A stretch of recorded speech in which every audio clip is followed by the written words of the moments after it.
Des précisions avec Betty Amadi. Les impacts négatifs du Covid-19 sur les entreprises et comment y remédier, mais aussi préévaluer la possibilité de la relance de la cimenterie de Lubudi dans le Lualaba. Tel est l'objet de la mission effectuée par le ministre de l'Industrie, Julien Paluku Kahongya, dans l'espace Grand Katanga.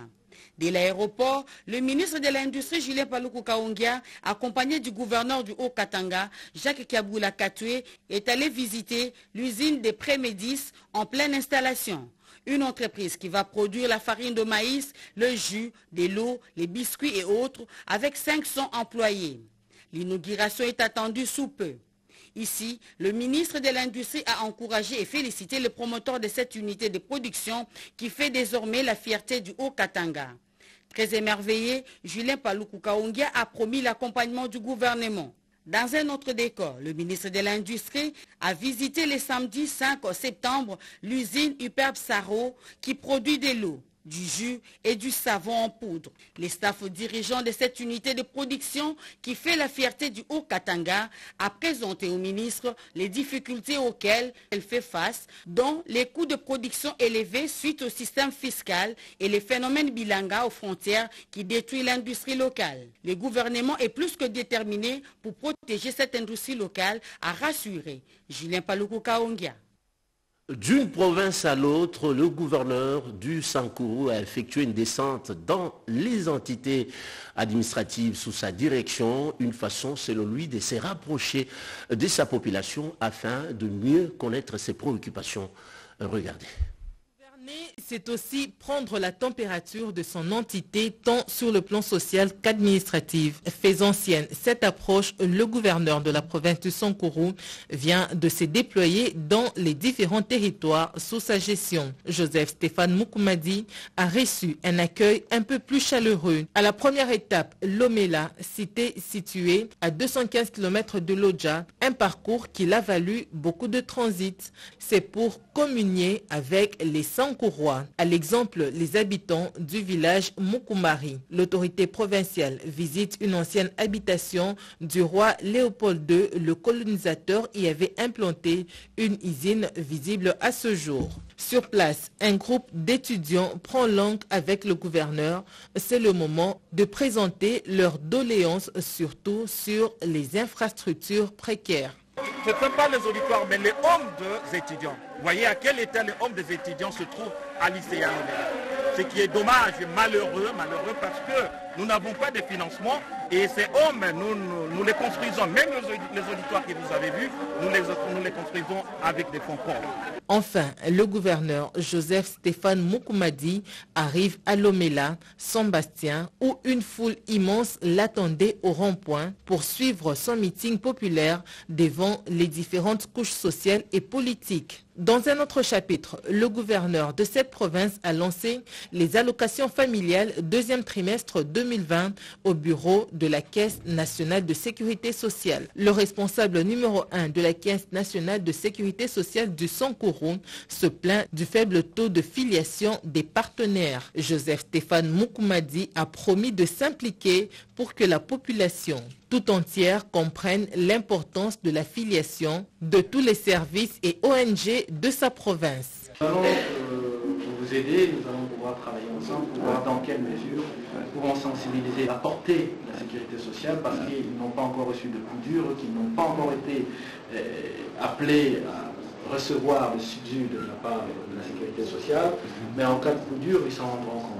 C'est un système qui marche très bien partout ailleurs et ça ne peut que bien marcher aussi ici. Sur les 6 territoires qui composent la province du Sankuru, Lodja reste en première position avec une centaine d'affiliés. Collecter des données sur les VIH et SIDA qui continuent à faucher les vies humaines sur les territoires nationaux. C'est l'objectif poursuivi par l'atelier des validations auquel prend part les experts en santé, à l'issue duquel des recommandations sortiront pour mettre fin à la lutte, contre la pandémie VIH et SIDA. Mananga pour l'explication. Auprès des jeunes et adolescents nécessite une intervention appropriée, surtout à l'ère de la Covid-19 qui, elle aussi, fait appel à la multisectorialité. Un atelier a été organisé pour la validation des outils de collecte des données de lutte contre le sida chez les jeunes et adolescents dans le cadre de l'initiative All-In appuyée par l'UNICEF. Pendant 5 jours, les participants ont validé des outils de collecte de données en vue d'un plan d'action stratégique jeunes et adolescents afin d'apporter une réponse efficace aux problèmes des jeunes en intégrant d'autres aspects. Des assises clôturées avec un document présenté, adopté et validé qui pourront servir pour des actions orientées, concertées et ordonnées. À quand la tenue de l'Assemblée générale de l'Ordre des architectes de la République démocratique du Congo? Cette rencontre des bâtisseurs de la République aura bel et bien lieu à Kinshasa, a signifié le président national de cette structure. Regardez. Cette rencontre organisée dans les installations de Monseigneur Chaoumba porte sur la tenue de l'Assemblée générale ordinaire. On prit part à ces assises des architectes inscrits au tableau de l'Ordre national, des associés, des invités venus de divers horizons. Le président de l'Ordre national des architectes, ONA, Brunel Gibale Leki Kananga, a fixé l'assistance sur l'opportunité de l'activité du jour, précurseur de l'Assemblée générale élective qui sera tenue prochainement. L'historique de l'ONA et ses réalisations depuis son institution ont été évoquées par le président de l'Ordre national des architectes ONA, Brunel Gibale, qui a aussi fixé le cap de l'ONA pour les années à venir. Le rapport du Conseil national de l'Ordre, le mot des invités, des marques et des partenaires, ainsi que l'appréciation à juste titre des prouesses du Conseil national transitoire dirigé par l'architecte président Gibale. Depuis que nous sommes aux affaires, et nous avons transité de la société des architectes que nous étions. On est devenu une loi, l'Ordre national des architectes. Et dans notre course, il y a l'Assemblée ordinaire qui est programmée normalement au mois de mars, deuxième quinzaine du mois de mars. Mais avec le coronavirus, on n'a pas pu. On avait déjà fait les invitations et tout ça. Et après le lever de mesures d'urgence, nous avons organisé cette assemblée. Il y a une assemblée qu'on va appeler d'ici 75 jours pour les élections des nouveaux comités ou conseils qui va venir en place. Il est mis en place par le législateur congolais en 2018 sous la loi 18/034 portant organisation et fonctionnement d'un ordre national des architectes en République démocratique du Congo. Lutte contre le Covid-19 dans les Kasaï orientales, l'exécutif provincial continue à mobiliser les énergies pour mettre fin à cette pandémie. Le gouverneur de cette province a reçu plusieurs kits de lavage de mains et autres produits pour combattre le virus, dont du gouvernement allemand. Jean-Marie Jamouteba a réceptionné le vendredi 14 août un lot important de matériel de lutte contre Covid-19 dont de la coopération allemande au gouvernement provincial. La cérémonie a eu lieu dans les halls du gouvernorat de province en présence de la vice-gouverneure de province Jeannette Longa Moussamba, des ministres provinciaux, des membres du cabinet du gouverneur de province, du maire d'Mboujimaï et des bourgmestres. 2 discours ont ponctué la manifestation. Le représentant de la coopération allemande, Charles Kamanga, a déclaré que cette agence des Nations Unies apporte son appui au Kasaï oriental dans le secteur de l'eau. C'était avant de dévoiler le contenu du don de la coopération allemande au gouvernement provincial. C'est à ce titre que la coopération allemande vous apporte ce jour 236 dispositifs de lavage de mains en raison des catastrophes à placer dans les bâtiments publics et 150 au bord de fontaines de la régie des eaux. Recevant cette dotation, le gouverneur de province a remercié la coopération allemande avant de rendre un hommage mérité au chef de l'État Félix-Antoine Tshisekedi Tshilombo pour sa détermination d'éradiquer la Covid-19 sur toute l'étendue de la République démocratique du Congo. S'adressant aux bénéficiaires, Jean-Marie Jamouteba a formulé des recommandations. Je demande à ceux qui auront utilisé ce kit d'en faire bon usage. Je profite de cette occasion qui m'est offerte pour interpeller la population du Kasaï oriental de continuer à observer les gestes barrières édictés par le chef de l'État afin de barrer la route à la chaîne de contamination. Disons que cette agence des Nations Unies a promis des citernes de 1000 litres et des bidons de 25 litres qu'elle va très prochainement placer dans des hôpitaux ciblés. Comment éradiquer les violences dans toutes ses formes au sud au Bangui? La société civile a réfléchi à ce sujet et proposé des pistes de solutions à l'autorité provinciale afin que les pratiques barbares soient totalement éradiqués dans cette partie du pays. De la société civile du Chibangui ont remis officiellement ce mercredi 2 septembre 2020 les notes de plaidoyer aux autorités provinciales. C'était au cours d'une importante cérémonie organisée par le président de cette structure, M. Gilles Mopila, et rehaussé de la présence du président de l'Assemblée provinciale du Chibangui, l'honorable John Degbalassé, et de la ministre provinciale en charge du genre, Marie-Thérèse Totoa, qui représentait le gouverneur de province en mission. Il s'est de noter que ces notes de plaidoyer portent sur la recrudescence des conflits, l'impunité des cas de violences sexuelles et des violences basées sur le genre, ainsi que sur la difficulté d'épanouissement économique dans le Sud-Bangui. Le président donne la quintessence de ce précieux document qui reprend les problèmes, les causes, les conséquences, les pistes de solutions et les responsables qui doivent intervenir pour y remédier. Et les monitorings que nous avons fait dans notre province du Sud-Bangui nous ont poussé à faire des études, et ces études ont amené à organiser un atelier entre nous d'abord pour produire ces documents par rapport à 3 grandes questions préoccupantes de la province. Il y a notamment la recrudescence des conflits, il y a les violences sexuelles et les violences basées sur le genre, et il y a les problèmes liés au climat des affaires. Alors quand nous avons harmonisé les documents, on a trouvé qu'il fallait adresser un plaidoyer bien structuré aux autorités provinciales. C'est ainsi qu'aujourd'hui nous avons invité solennellement le gouverneur de la province, nous avons invité le ministre de la Justice, le ministre du Genre, le ministre de l'Économie et des Finances. Nous avons aussi invité le REDOC, le président de l'Assemblée provinciale et le maire de la ville de Guémena pour leur présenter ces documents que nous avons préparés. Donc c'est un message par rapport au vécu quotidien de la population d'ici du Bangui qui doit changer. Et ce changement doit être impulsé par ces autorités-là. C'est ainsi que nous leur avons remis aujourd'hui ces notes de plaidoyer. Et voilà. Roger Yedji, Guémena, RTNC.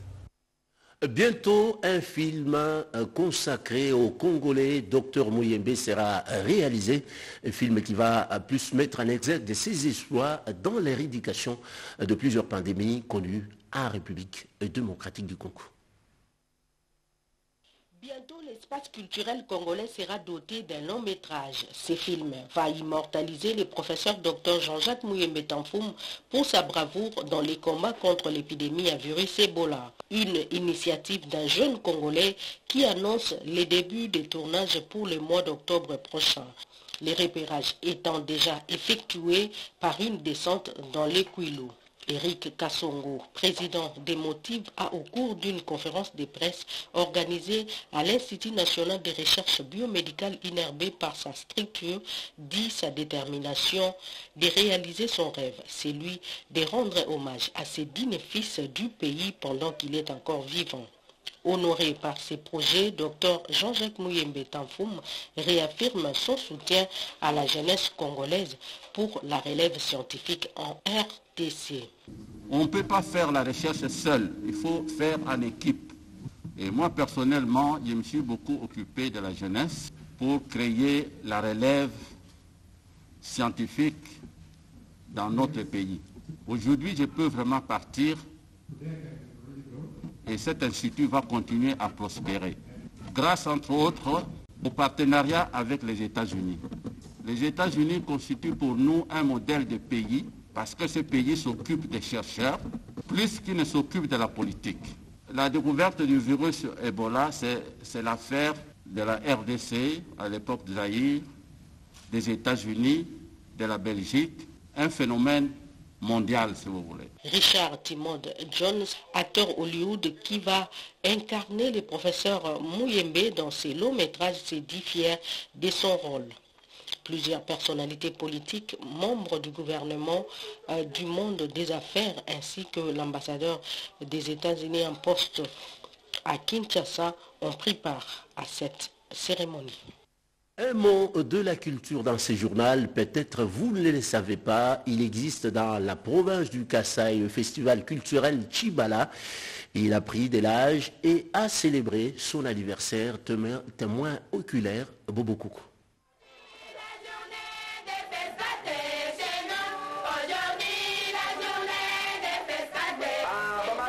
Cette église paroissiale est à la fois un symbole fort et un site d'identification de la cité de Tchibala dans les territoires des Kazumba. Tchibala porte le visage du rayonnement de la culture du peuple Mbangani, bien connu sous le nom des Babinji. Le festival culturel et artistique de Tchibala se veut avant tout comme un outil pour la meilleure connaissance du peuple Mbangani et pour la promotion des questions de développement. En 12 années d'existence, les FESCAT a mené des actions de plaidoyer pour la création en 2011 de l'ISDR Tchibala et à la mécanisation du personnel enseignant. Depuis lors, Tchibala Sainte-Marie s'est transformé en une cité universitaire. Ce n'est pas tout. Le FESCAT a inspiré des chercheurs de haut niveau en sciences sociales sur des pratiques rituelles chez les Mbangani du Kasaï central.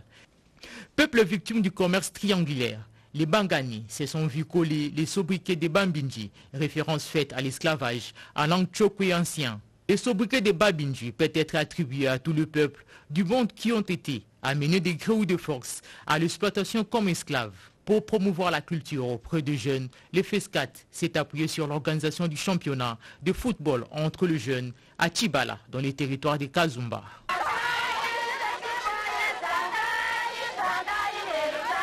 Et terminons ce journal par l'ouvrage scientifique intitulé « Joint venture dans les secteurs miniers congolais ». L'ouvrage vient de paraître et a été publié par un Congolais. Et l'ouvrage, bien sûr, a été salué par la crème intellectuelle marocaine, nous dit Pierrot Mbouyou. Après avoir été traduit en 7 langues internationales, par les éditions universitaires européennes d'Allemagne, à l'aurore de cette période post-Covid, l'ouvrage scientifique intitulé « Relance des industries industrialisantes » par la formule Joint Venture, modélisation du partenariat gagnant-gagnant du professeur John Ekina Bongongo, à qui un prix d'excellence lui a été dédié par cette maison de publication scientifique mondiale. Cet ouvrage vient de franchir un nouvel échelon scientifique et gravit un palier supérieur dans le panthéon du savoir, aussi bien africain que mondial, car il vient d'être présenté au cours d'un atelier scientifique par son auteur à la crème intellectuelle marocaine à l'université Sidi Mohamed Ben Abdallah de Fès au Maroc. Son Excellence, Monsieur le Président, Radouane Mirab de l'université Sidi Mohamed Ben Alan de Fès, Maroc. Ce livre qui vient de recevoir un prix d'excellence internationale Allemagne est dédié en votre honneur pour votre grandiose gestion de cette université qui compte parmi les plus prestigieuses du monde. Merci. La même présentation s'est également déroulée à la Grande École de Management de Marrakech, toujours au Maroc. Et voilà, ce journal se referme par ici. Retrouvez à minuit Peggy Mukunda. Quant à moi, je vous dis merci.